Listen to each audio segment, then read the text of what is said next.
Habits are our secret weapon, aren't they? Why aren't my habits sticking?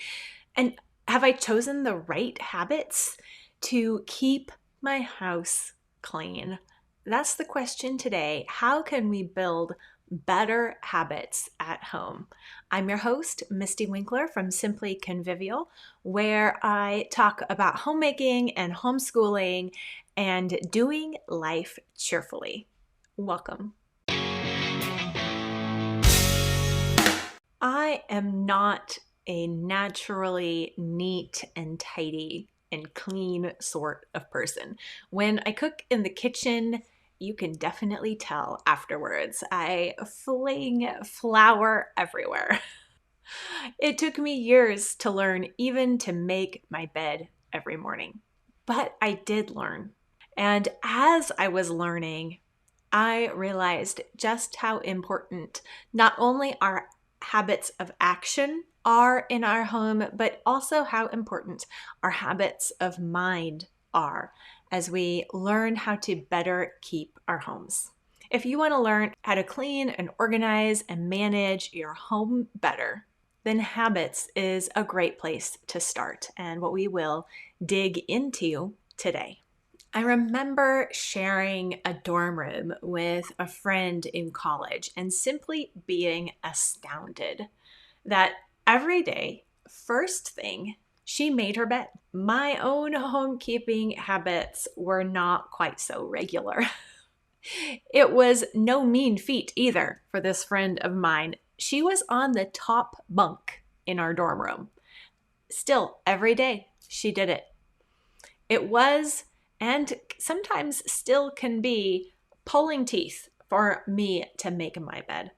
I suspect that it would have been just as difficult for my friend to not make her bed in the morning as it was for me to make my bed. In both cases, it would seem to us that something was not right. In my case, because a jumble of blankets was normal, a made bed was unfamiliarly neat. For my friend, it was the opposite. An unmade bed was just not right. Things are off. And what made that difference in us? Years and years of unbroken habit. Hers built by making her bed every day, and mine by not. When all my kids were under 10, I was focused on giving them good habits. I thought that was my mission. I desperately wanted my children to have that second nature to just put the book back on the shelf when they're done, to put their coat in the coat closet, to pick up their pencils when they fall on the floor. All those things. I wanted them to be established in good habits because in those kind of actions about keeping things tidy, it really is all about what you are accustomed to.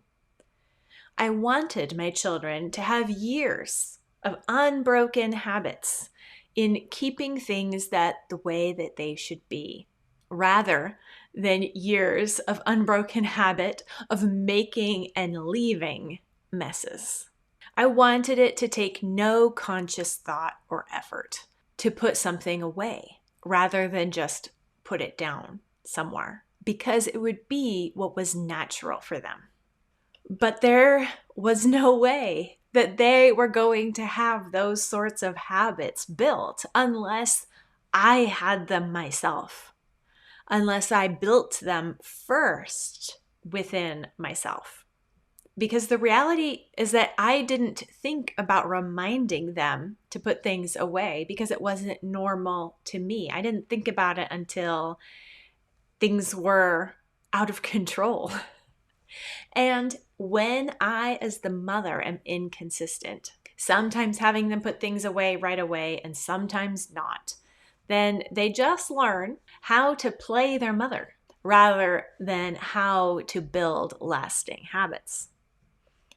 Order and neatness cannot become natural to my children unless I give them an environment where order and neatness is the norm. If the house is normally in decent order and we have set times to tidy up so that things never get too far out of hand, then they can recognize that pencils on the floor are out of place, but instead they're barely noticeable.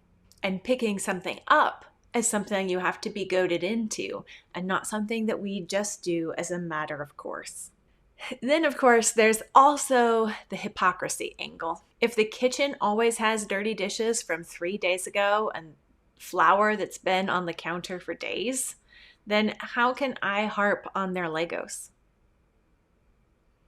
If my bedroom has clothes on the floor, then why do I care if their room has clothes on the floor? If I expect of them or try to build for them habits that I don't expect of myself or build in myself, then I lose my credibility and their respect.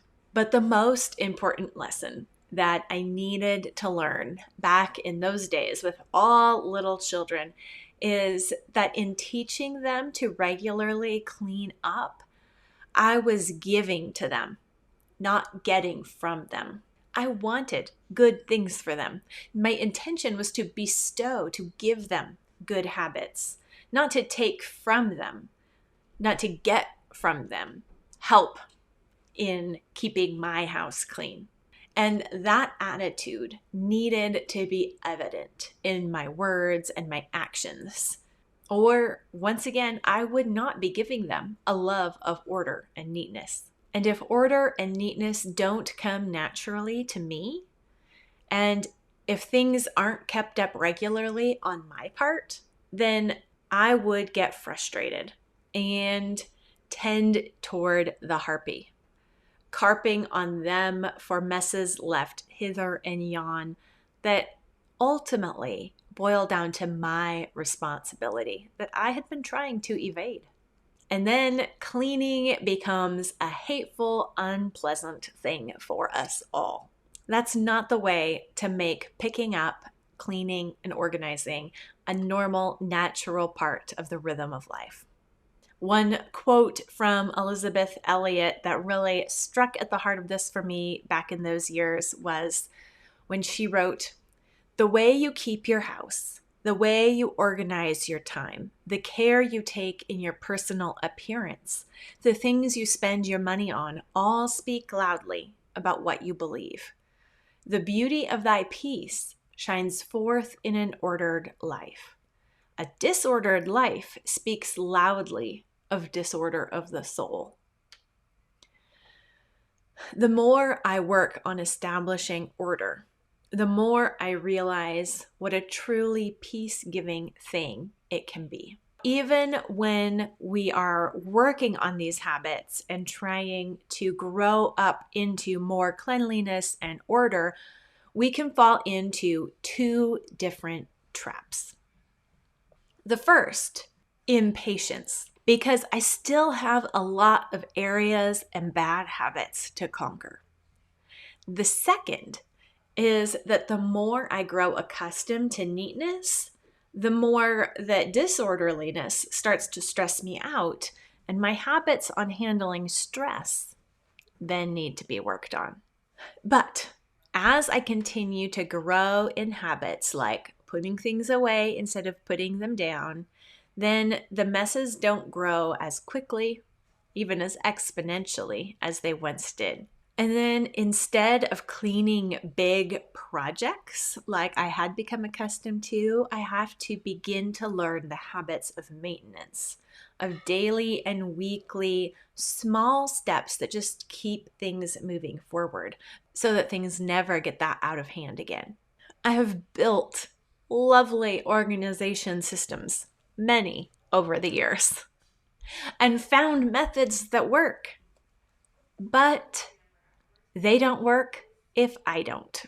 And the more I work consistently, the more smoothly those systems work, no matter which system it is. The more areas I can conquer around the house and the more good habits I can instill in myself and in my children now, the more benefits that we will reap as life picks up its pace. If you aren't even sure where to start with habits or areas of your house to work on next, or what routines you really need to be forming, then a brain dump is a great strategy to start with. Don't commit to something before thinking it through. And a brain dump will help you think through what's really going on in your situation and in your imagination also.